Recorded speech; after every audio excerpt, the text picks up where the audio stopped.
Hello, Miss Melton. How are you today? I am a social worker here at Helping Hands. I'm glad you could come in today. The weather's been really bad and it's gotten really cold outside, so I'm glad you're here today.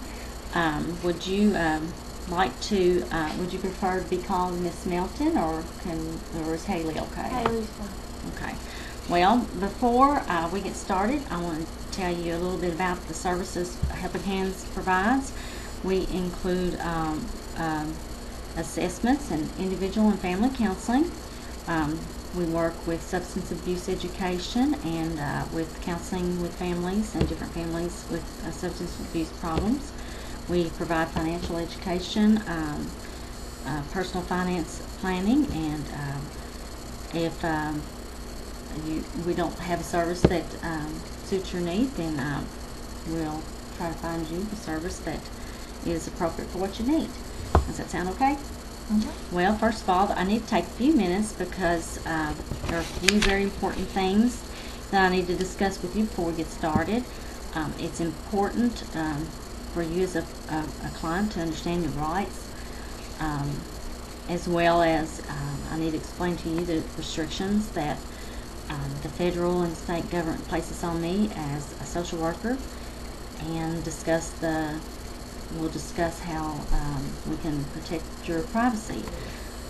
It's going to take just a little bit of time to go over all this, but I think it's very important, and at any point that I discuss something with you that you don't understand, then I hope that you will ask me some questions, stop me and ask me some questions, and I don't understand or I can't answer the question, then I'll find out the answer for you. Is that all right with you? Mm-hmm. Okay. Well, first of all, confidentiality is utmost importance for us to work together.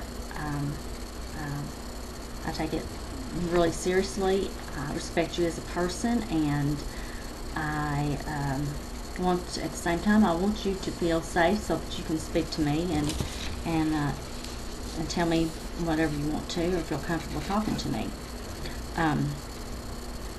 And if at any time you don't feel safe, then I hope that you will bring this to my attention so that we can discuss it and hopefully take care of things. There's two laws that I need to mention to you. The first one is the HIPAA law, and stands for Health Insurance Portability and Accountability Act.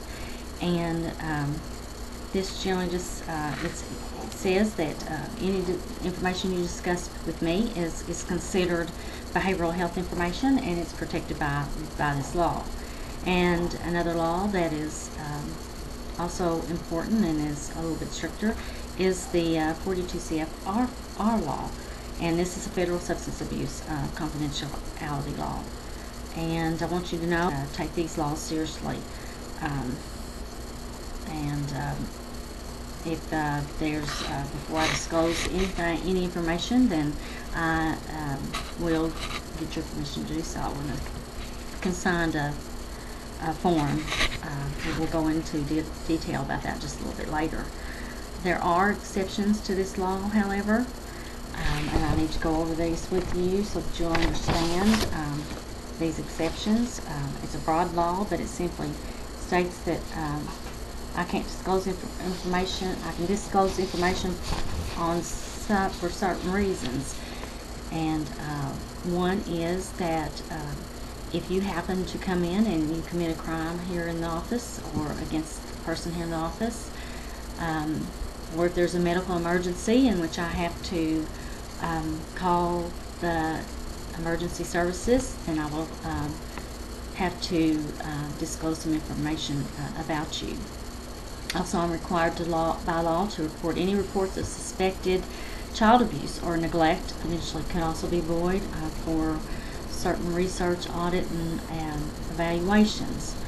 Also, sometimes when you pay for your services, the insurance company will know some information about you. They will know your name and stuff. They won't know why you're using services, but they will know that you are coming to services. At some point, I may even have to ask some advice from another social worker, my supervisor, or someone else that has some more expertise than I do. And at that point, I may need to disclose some information about you, but it would not be that maybe the circumstances, but not your personal information. And sometimes in a court of law, I may be requested to release information also. The court actually giving us notice for about the order, and an opportunity for you to respond either orally or in written form. Because of these strict restrictions and confidentiality, I'm concerned to keep your information as safe as possible. If I feel you may begin to be telling me something that I think may hold me accountable to for the confidentiality, then I will try to stop you before you say something. Do you have any questions, or that's pretty clear, or and we can go over and sign the paperwork and the consent forms, and we can go from there. Thank you.